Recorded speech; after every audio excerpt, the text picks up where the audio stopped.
روزے کا مقصد بھوک اور پیاس کاٹنا نہیں ہے، یہ کوئی خوراک بچاؤ مہم بھی نہیں ہے، بلکہ فرمایا وَشَهْرٌ يُزَادُ فِيهِ رِزْقُ الْمُؤْمِنِ، یہ مہینہ ایسا ہے جس میں مومن کا رزق بڑھ جاتا ہے، اس کا رزق زیادہ بڑھ جاتا ہے، تو یہ خرچہ کم نہیں ہوتا، اس میں تو خرچہ زیادہ ہوتا ہے، تو یہ اس لیے نہیں ہے۔ تو پھر مقصد کیا روزے کا؟ بھوک اور پیاس کا مقصد کیا ہے؟ تو ارشاد فرمایا لعلکم تتقون، اتقاء کا نور تمہیں نصیب ہو، تقوی کا نور نصیب ہو۔ اور تقوی کیا ہے؟ محتاط زندگی گزارنا، کوئی عمل اللہ اور اس کے رسول کے بتائے ہوئے احکام سے ہٹ کر نہ ہو، یہ تقوی ہے۔ دنیا میں رہتے ہوئے اس طرح زندگی گزاری جائے کہ دامن کہیں داغدار نہ ہونے۔ رہو دنیا میں، ترک دنیا کا نام دین نہیں ہے، یہ بازیر میں رکھے۔ ہمارا دین ترک دنیا کا درس نہیں دیتا، لیکن گھر کے دنیا سے بھی بچنے کی تلقین کرو۔ ترک دنیا بھی نہ کرو اور گھر کے دنیا بھی نہ ہو جاؤ۔ اب اس کو حاصل کیسے کیا جائے؟ اللہ نے قرآن میں کہا کہ میں روزے سے تمہیں تقوی دوں گا، نسخہ ہاتھ میں آ گیا۔ اب سوال یہ ہے کہ روزے سے تقوی کیسے ملتا ہے؟ صحیح حدیث میں ہے، بخاری ہے، اذا جاء رمضان سلسلت الشیاطین، جب ماہ سیام رمضان المبارک آتا ہے تو شیاطین جکڑ دیے جاتے ہیں۔ شیاطین جکڑ دیے گئے، تبھی تو مساجد کے دروازے کھل گئے، تبھی تو نماز کا رجحان پیدا ہوا، صدقہ و خیرات کے لیے لوگوں کے دلوں کے اندر مزید نرمی پیدا ہوئی۔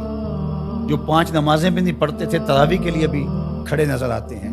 کیوں؟ شیطان بن گیا، لیکن کم تولا جا رہا ہے، کم ناپا جا رہا ہے، جھوٹ بولا جا رہا ہے۔ یہ کیوں؟ نفس موجود ہے۔ نیکی کا ماحول اس لیے پیدا ہوا کہ شیطان بند گیا، بدی پھر بھی موجود ہے اس لیے کہ نفس موجود ہے۔ اب ہمارا کام ویسے آسان ہو گیا کہ پہلے تنہا جان کو 2 دشمنوں کے مقابلے میں رہنا تھا اور جان لڑ نہیں پاتی تھی، اب دشمن ایک ہو گیا، ایک بندہ ہوا ہے۔ اب صرف جو ہے وہ ہم نے لڑنا ہے نفس سے، شیطان تو بندہ ہوا ہے۔ اب نفس سے کیسے لڑیں گے؟ بھوک سے نفس پج مردہ ہوتا ہے، کمزور ہوتا ہے۔ میرے اور آپ کے آقا و مولا حضور ختمی المرتبت صلی اللہ علیہ وآلہ وسلم نے ارشاد فرمایا یا معاشر الشباب من استطاع منکم الباء فلیتزوج، اے جوانوں کے گروہ، تم میں سے جو نکاح کرنے کی طاقت رکھتا ہے دیر نہ کرے۔ اگر مالی استطاعت ہے، مناسب رشتہ مل گیا ہے تو دیر کا ہے کہ نکاح کر لے۔ اور فرمایا اس لیے کہ نکاح نظروں کا بھی محافظ ہے اور تمہاری پارسائی کا بھی محافظ ہے۔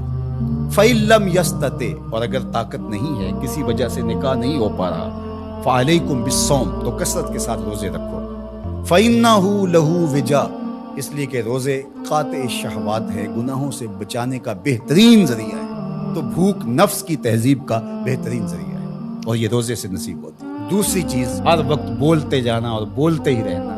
جو کثرت کے ساتھ بولتا ہے وہ غلطیاں بھی کثرت کے ساتھ کرتا ہے۔ خاموشی میں نجات رکھی گئی ہے۔ قیامت کے دن سب سے زیادہ لوگ جو پکڑے جائیں گے وہ زبان کی وجہ سے پکڑے جائیں گے۔ حضور نے زبان کو پکڑ کے کہا کہ لوگ اس کی وجہ سے پکڑے جائیں گے، اس لیے اپنے لہجوں کو کنٹرول کیجیے، اپنی زبان کو کنٹرول کیجیے۔